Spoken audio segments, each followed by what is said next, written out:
Dr. Flávio, muito obrigada por ter vindo ao programa História. Olá. Eu agradeço, é uma satisfação estar aqui. Flávio, como é que um professor da Faculdade de Economia vem parar aqui no programa História? Bom, na verdade, uma das áreas da economia é a história econômica. Uhum. E o estudo da história econômica, acho que hoje não tão valorizada quanto há um tempo atrás, faz parte do estudo da história. Então, acho que eu estou nessa encruzilhada, linha, ou nessa intersecção, né, de duas coisas. Por que a história econômica está menos valorizada do que já foi, Flávio? O que acontece? Pergunta tanto muito na difícil. história como na economia, não. Se pegar nos anos 50, 60, havia por exemplo, os grandes historiadores econômicos, economistas como Celso Furtado, Caio Prado, eles tinham uma preocupação de pensar a economia atual da época numa perspectiva histórica, né? Então, as propostas de da políticas, época deles, né? A economia deles com uma perspectiva histórica. Isso. Tá? Então, as propostas de política de desenvolvimento do Celso Furtado estão sempre fundadas numa perspectiva histórica, ou seja, ele quer transformar o país, ele quer propor mudanças no país, mas ele faz isso a partir dessa perspectiva histórica. E isso aí foi se perdendo em parte porque a economia se transformou numa ciência um pouco mais fechada, né? Então, hoje existem as correntes de economistas que podem divergir em relação a algumas coisas, mas essa perspectiva histórica foi perdida nas principais correntes de estudos de economia. E, por outro lado, a história passou a dar, em parte pelo declínio do prestígio do marxismo, né, que valorizava, né, essa ligação da história com a economia. Então, na história também há uma valorização hoje, principalmente da história cultural, da história do cotidiano, história das mentalidades, de modo que a história econômica e a história social, que eram os dois grandes focos de estudo nos anos 60, 70, eles também entraram assim, num período de menor interesse. Mas elas sobrevivem com muita pesquisa. Escute, Flávio, você também falou que os economistas desse período queriam transformar o Brasil. Os economistas de hoje querem transformar o Brasil? Eu sei que eu estou divergindo, mas porque eu acho que é uma questão interessante, né? Porque o que você está falando é nós estamos falando de um certo abandono da perspectiva da história, e você falou que os economistas que escreveram esses livros que chamam História Econômica do Brasil, né, Formação Econômica do Brasil, não é isso? Isso. Eles foram escritos por economistas que queriam transformar o Brasil. Eu acho que havia essa preocupação em pensar a história particularmente porque eram países subdesenvolvidos, né? A questão da pobreza era a questão central. Então, havia essa preocupação em pensar, bom, o que se pode fazer, quais são os problemas que existem hoje que bloqueiam o desenvolvimento. Né? Então, essa era a questão central, por exemplo, das obras do Furtado e de outros tantos economistas daquela época. E hoje, a preocupação está muito mais ligado ao curto prazo, a inflação. Mas essa pergunta sobre o que bloqueia o desenvolvimento continua presente, né? Ou pelo menos possíveis respostas. Eu diria que bloqueia o crescimento. Saber quanto que cresce o PIB, né? Quer dizer, ele tem que crescer 2, 3, 4... No curto prazo. No curto prazo e em mecanismos mais, vamos dizer, conjunturais, mais de política econômica imediata e não de grandes transformações da economia e da sociedade. Esse período sobre o qual nós vamos falar hoje, que é o período vamos dizer assim, da proeminência da economia cafeeira no estado de São Paulo, é um período de grande desenvolvimento, de grande transformação, Flávio? Sem dúvida, sem dúvida. Bom, a começar pela mais importante, que foi o fim do escravismo e a generalização do trabalho livre. Essa é uma mudança crucial que ocorre no bojo da expansão cafeeira e que claro, não é preciso dizer insistir. mais, né? Pois acabou o trabalho escravo, que sobreviveu por 3 séculos aqui no Brasil. Agora, além do aspecto moral, vamos dizer, o que mais o fim do trabalho escravo traz? Porque hoje a gente só tem trabalho livre, quer dizer, vamos dizer, né? É a absoluta regra, né? Ocasionalmente você vai encontrar trabalho escravo. Então, a gente acha que é difícil enxergar o que é tão diferente. O que é tão diferente no trabalho escravo? Não. Para o final do século XIX. Tem uma diferença evidentemente. Mas nós estamos falando, digamos, da economia. Não, quer dizer, muitos afirmam que a abolição não foi feita para o trabalhador escravo. Pois tanto que as heranças vamos dizer, do escravismo, da questão do racismo, da pobreza da população negra permanecem não tão visíveis hoje, já que a pobreza também se generalizou por outras camadas. Mas não há dúvida de que é uma permanência. Há uma permanência. Do ponto de vista do conjunto da economia e da sociedade, sem entrar em muitas considerações mais sociológicas, é uma nova estruturação que tem a ver até com a Constituição da República, a igualdade jurídica dos cidadãos, em suma, uma nova posição, inclusive para os livres que não eram senhores de escravos. Né? Numa sociedade onde você tem só escravos e senhores de escravos, os outros livres que estão ali, eles estão mais ou menos sem um lugar nessa sociedade. Então, do ponto de vista político e social, acho que essa é a grande mudança que vem com o fim do escravismo e com a E aí, qual é que marca, vamos dizer, como é que isso marca a economia, a atividade econômica, ou não marca? Quer dizer, tem um aumento da liberdade, vamos dizer, é isso? Tem mais coisa para fazer, cria mercado interno, o que acontece? Sim, eu acho que chega a gente, né? Vamos dizer assim, num modelo meio estereotipado da fazenda escravista, o escravo produz tudo que consome. Tá bom. Ele produz o alimento, talvez algum tecido rudimentar, um calçado, uma alpargata, qualquer coisa assim. Então, o mercado é muito restrito. Né? E com a chegada do imigrante, primeiro que vem com um padrão de consumo, eu não diria sofisticado, mas, claro, em relação ao escravo, esse padrão de consumo incorpora uma série de coisas novas. Nós estamos falando principalmente do imigrante europeu, né? Imigrante europeu. Basicamente, né? Principalmente, né? Coisas aparentemente simples. Né? Tipo? Eles usavam chapéu, então você precisa ter fábricas de chapéu. Né? Quer dizer, os móveis, por mais rudimentares que fossem, dão margem à criação de marcenarias ou pequenas fábricas de móveis. Mesmo a alimentação, o vinho, né? Vinho e cerveja, você vê no interior o surgimento de pequenas fábricas de vinho e cerveja. Então, há uma mudança em termos, vamos dizer, de ampliação do mercado, ampliação de produtos que podem ser produzidos internamente, que tem um impacto na economia e que vão dar, vamos dizer, mais para frente na industrialização.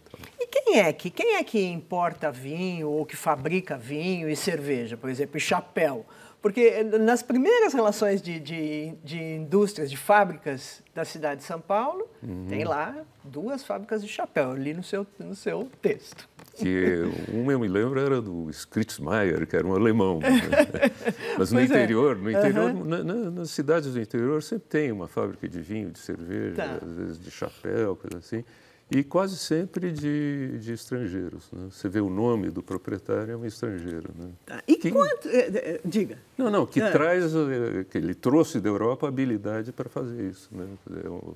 Ele já tinha algum tipo de qualificação, habilidade na produção disso. Né?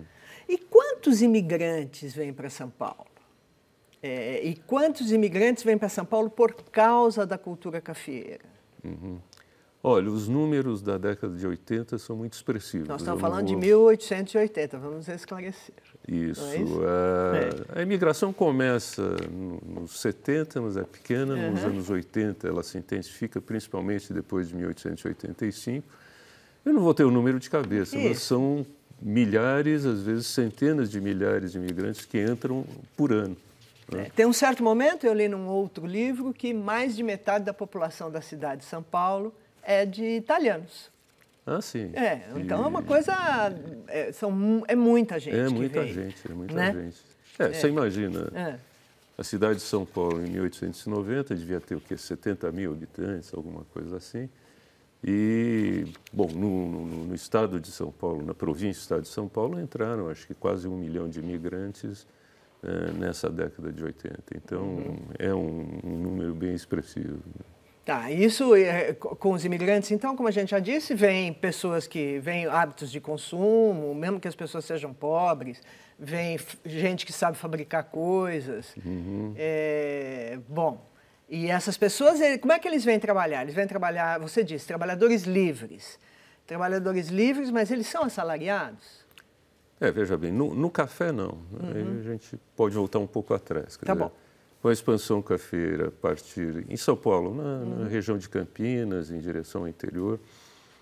Isso se dá a partir de 1850, o trabalho é o trabalho escravo. Em 1850 ainda é o trabalho escravo. Então nós estamos voltando, quer dizer, é a chegada forte do café, né? Isso, é isso que nós estamos falando, no estado de São Paulo. Isso. Em 1850 o café começa a ter um processo de crescimento bem acelerado nesse interior de São Paulo, no Planalto paulista. E a partir, principalmente de 1870, essa disponibilidade de trabalho escravo começa a se mostrar insuficiente para bancar a expansão cafeira. Né? A população escrava não crescia autonomamente. E tinha a lei do ventre livre já nessa altura, né? Quer dizer, tinha uma livre. Quantidade de gente que já estava sendo... Mais ou menos. Tinha um Mais ou período menos, que eles continuavam ainda, para depois... E tem também a lei do sexagenário, se bem que do ponto de vista de mão de obra, essa não tinha nenhum impacto. Não, né? Então se cria um problema, que é o problema da mão de obra. E aí há uma verdadeira mobilização dos próprios fazendeiros de café junto com o governo da província de São Paulo para promover a imigração. Mas é a imigração para o café. Né? Quer dizer, o imigrante, vamos dizer, na fase clássica dessa imigração, ele é contatado na Europa, ele recebe o dinheiro da passagem de navio, desce em Santos ele pega o trem. Já tinha o trem. Já tinha o trem. O trem é ele chega em São Paulo, de Santos para São Paulo, em 1868. E desce na hospedaria dos imigrantes. Né? Quem conhece ali o Museu do Imigrante, sabe até um trenzinho. No Brás. No Brás. Né? Eles mantiveram lá um trem, uma Maria Fumaça, só para mostrar um pouco como que o imigrante vinha de Santos, descia na hospedaria do imigrante, e na hospedaria do imigrante ele era procurado pelos fazendeiros que faziam um contrato com ele. Esse contrato era bem complexo, né? Na verdade, ele envolvia o direito do colono cultivar um pequeno lote de terra, envolvia um pagamento anual pela limpeza do cafezal, de um pedaço do cafezal, e envolvia um outro pagamento que era em proporção do volume de café que ele colhia. E esse era monetário. Né? Essa era a parte assalariada. É o que a gente poderia dizer que seria uma aproximação do trabalho assalariado. É uma renda monetária. É uma renda monetária e tinha mais essa parte onde ele podia cultivar alimentos, criar um pequeno animal. Essa parte monetária permitia ele comprar. Né? Comprar, exatamente. Isso dá margem, inclusive, ao surgimento de um pequeno mercado local nas localidades do interior. Então, é por isso que a gente vê, sei lá, no interior, a fábrica de vinho, de cerveja, a olaria, assim, pequenos estabelecimentos que produzem localmente, mas também pode constituir mais para frente um mercado mais amplo que ajudasse, não fosse a base necessariamente, mas ajudasse na instalação de fábricas maiores, Campinas, São Paulo, mas principalmente São Paulo. Tá. Agora, a lavoura de café precisava de muita gente? É intensiva de mão de obra? Precisa de muita gente para cuidar? Sim. É? Sim, porque você tem esse trabalho que é quase permanente de limpar o terreno. Quer dizer, o mato cresce. Se você deixar o mato, a produtividade cai muito. Então, não saberia dizer a frequência, mas é um trabalho permanente. Tem o trabalho da colheita, que dura qualquer coisa como 2, 3 meses do ano, e que envolve a família toda, né? A família vai colher o café, né? De modo que era muita gente, né? Até por isso que você tinha, vamos dizer, as colônias, ou seja, os imigrantes, os colonos, eles moravam na fazenda, né? Em casas construídas, cedidas pelo fazendeiro, para dar conta de todo esse trabalho. De sol a sol. Assim, quer dizer, né? Sim, eu acho que era... Trabalho no campo, isso que é dado pelo... Tá.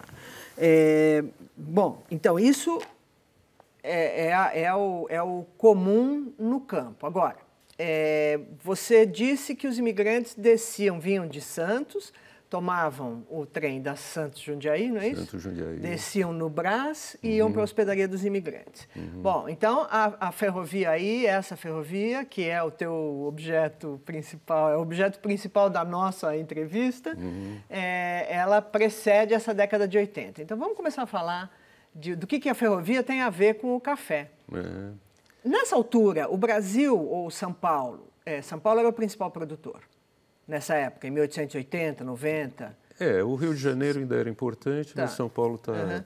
Então, quanto do café do mundo essas regiões forneciam? Você tem... Um pouco mais para frente, no começo do século, o Brasil responde por alguma coisa como 70%, 80% da produção mundial. Já nos 1900?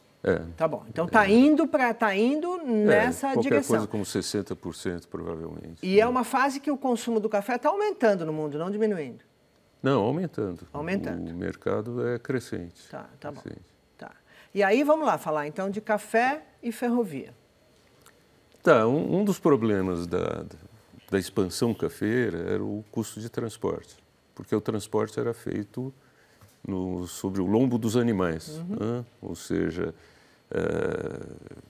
então o café saía de Campinas, né? E vinha 2 sacos de café, um de cada lado. O café saía de Campinas para ir para Santos, né? Para ir para Santos. Tínhamos a Serra do Mar no caminho. Isso. E você tinha as tropas eram um grande negócio também, né?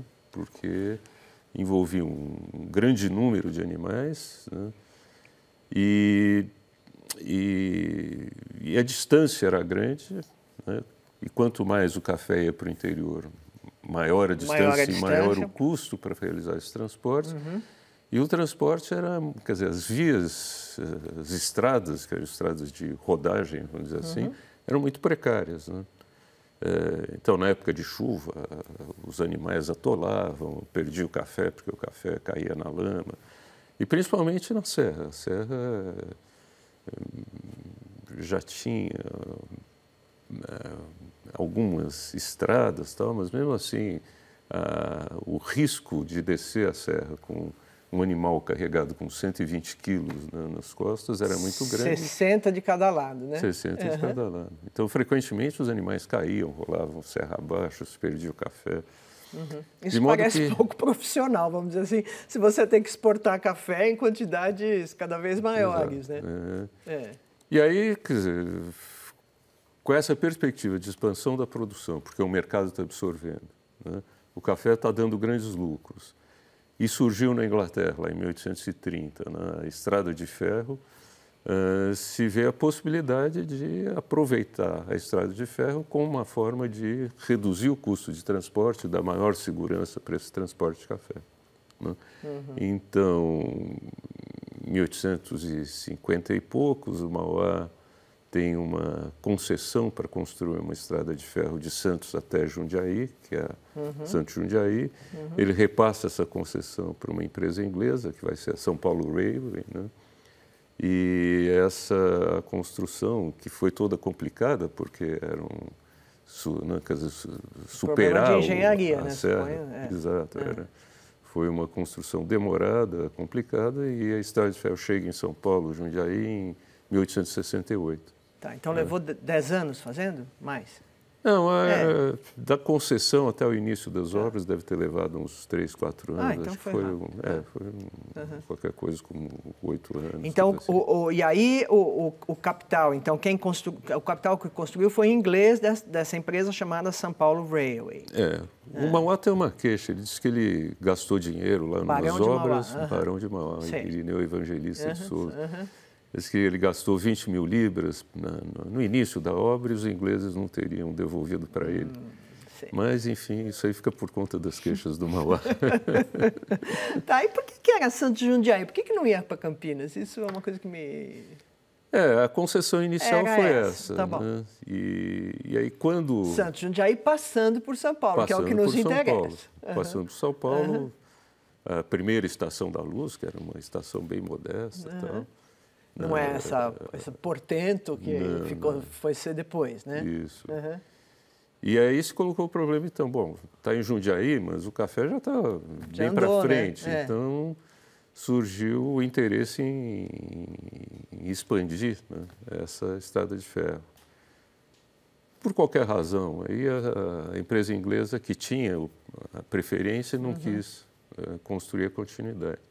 E aí é interessante, porque aí são os fazendeiros de café, principalmente da região de Campinas, que vão constituir a Companhia Paulista de Estradas de Ferro, que vai fazer primeiro essa ligação de Jundiaí até Campinas e depois estender até Rio Claro. Tá. Então é um passo importante, inclusive um viajante estrangeiro daqueles que vinham aqui, ele dizia em 1860 mais ou menos que dado o custo de transporte, o café não poderia ir além de Rio Claro. Né? Então, a estrada de ferro vai reduzir, né, brutalmente o custo de transporte e liberar um pouco essas terras de São Paulo para novas plantações de café. Quer dizer, ela diminui o custo porque ela efetivamente transporta e transporta em grande quantidade. Quer dizer, diminui muito a perda você e imagina transporte multiplica. Deve ser um aumento de produtividade enorme, brutal. E o custo o custo, a tarifa pela estrada de ferro era reduzida qualquer coisa como a 1/3 do custo de transportar por tropa de burros. Né? Você imagina um carro, não é bem o vagão de estrada de ferro, quantas sacas que... Né? E quantos animais você teria que mobilizar para encher um vagão. Né? Então, foi uma diferença enorme. Bom, então a primeira de todas é a Santos Jundiaí. Santos Jundiaí, depois a Companhia Paulista. Que vai fazer a ligação de Jundiaí mais para o interior, Campinas, depois Rio Claro. Isso. E depois? Depois, saindo de Campinas, a Companhia Mogiana. Né? A Companhia Mogiana que faz Campinas, Mogi, Mirim, Mogi Guaçu. Essa também é feita por... É da Companhia Paulista? É feita? Não. Essa não. É uma outra empresa, é uma sociedade anônima. A Companhia Paulista, na sua incorporação, tinha 600 e pouco acionistas, a Companhia Mogiana, 300 e pouco acionistas, mas, em geral, fazendeiros ou comerciantes da região, alguns grandes capitalistas, né? Mas, basicamente, principalmente fazendeiros dessas duas regiões. Mas, então, vamos falar um pouco agora do que é a economia do café. Então, nós já estamos falando de duas coisas. Nós estamos falando da produção do café propriamente dita e agora nós estamos falando de uma outra atividade econômica que é construir ferrovia, investir em ferrovia e operar a ferrovia, quer dizer, o transporte do café. Que mais? Porque tem um negócio de exportar e importar, tem um negócio de exportar, pelo menos, né? O café todo era exportado. Então, na outra ponta, lá em Santos, você tem os comissários e os exportadores. O que são comissários? O comissário é o intermediário que vai até o fazendeiro de café, fala, bom, olha, eu posso levar o teu café para Santos e vender para o exportador, que em geral é uma casa estrangeira. Tá bom. E por conta disso eu cobro uma comissão. Tá bom. Comerciante mesmo. Faz comércio. É um intermediário, é um comerciante. Né? Então, ele tem lá a casa dele em Santos, mas tem os agentes dele que ficam circulando no interior tentando captar o café junto aos fazendeiros para fazer essa intermediação com o exportador. Esses caras são homens de negócios, né? Talvez pela primeira são negociantes, provavelmente dito, não é isso? Assim, eu acho que um comerciante né? Com uma atividade, vamos dizer, específica, que é essa intermediação. Tá. Muitos fazendeiros também eram comissários. Você tinha comissários especializados. Até hoje você tem casas comissárias em Santos que respondem pela basicamente a mesma atividade. Né? E depois eles acabaram até ampliando um pouco. Eles viram uma espécie de banqueiro do fazendeiro, né? Ele abre uma conta corrente com o fazendeiro, aí quando o fazendeiro precisa de dinheiro para, sei lá, para comprar uma terra ou para, não sei, para qualquer coisa que ele precise, ele adianta o dinheiro para o fazendeiro e cobra juros em cima disso. Tá bom. Quando o fazendeiro vende o café, ele desconta, faz o... Então ele também funcionou como uma espécie de banqueiro dos fazendeiros. Isso a gente ainda está falando do século XIX? Final do século XIX? Século XIX. Desde cedo, 1870, você já tem bem esse esquema montado. Né? Tá, e o que está acontecendo com as cidades enquanto isso? Enquanto a gente conversava, eu achei aqui um número que em 1830 a gente tinha 230 mil habitantes. Na província. Né? Isso. E em 1920 a gente já tinha 3.650.000 habitantes. Quer dizer, em 90 anos a população multiplicou por 15. Não, é o efeito do café. Então, e onde essas pessoas moravam? Veja bem, São Paulo, até 1870, é uma cidade menor que Campinas. Né? Nossa. Na verdade, São Paulo é engraçado. Tem um historiador... Menor que Campinas em 1870. Até 1870, não isso. Hoje, né? Não. Não, sei lá, de repente. Não, é bom esclarecer. Tá bom. Então, em 1870, então, São Paulo era menor do que a Campinas de 1870. São Paulo... Tem um historiador que diz que São Paulo era um burgo de estudantes até 1870, porque tinha faculdade de Direito que era assim, que agitava a cidade. Né? Era a administração provincial, ficava em São Paulo, mas São Paulo era uma cidade bem modesta. Né? E a área, vamos dizer, urbana de São Paulo se limitava ao que chamam de triângulo, né? Que é aquela área entre a Rua Direita, que dizia até Direita, Velho. 15 de Novembro e São Bento. Isso aí era a área, vamos dizer, mais urbana de São Paulo. Estava tudo ali, bem pouquinho. Então tá bom. Então pega só um pouquinho. Então, disso vai ter uma explosão. Nós vamos falar a partir desse triângulo que vai ter uma explosão causada pela economia cafeeira, não é isso? Pela economia cafeeira junto com a estrada de ferro. Perfeitamente, mas isso, Flávio, vai ter que ser objeto de outro programa, porque o nosso tempo acabou. Eu convido você antecipadamente, quer dizer, no ar, para voltar semana que vem, para a gente continuar falando desse assunto. Tá bom, será uma satisfação voltar aqui. Muito obrigada. Eu que agradeço. Tá? Até segunda que vem. Até segunda.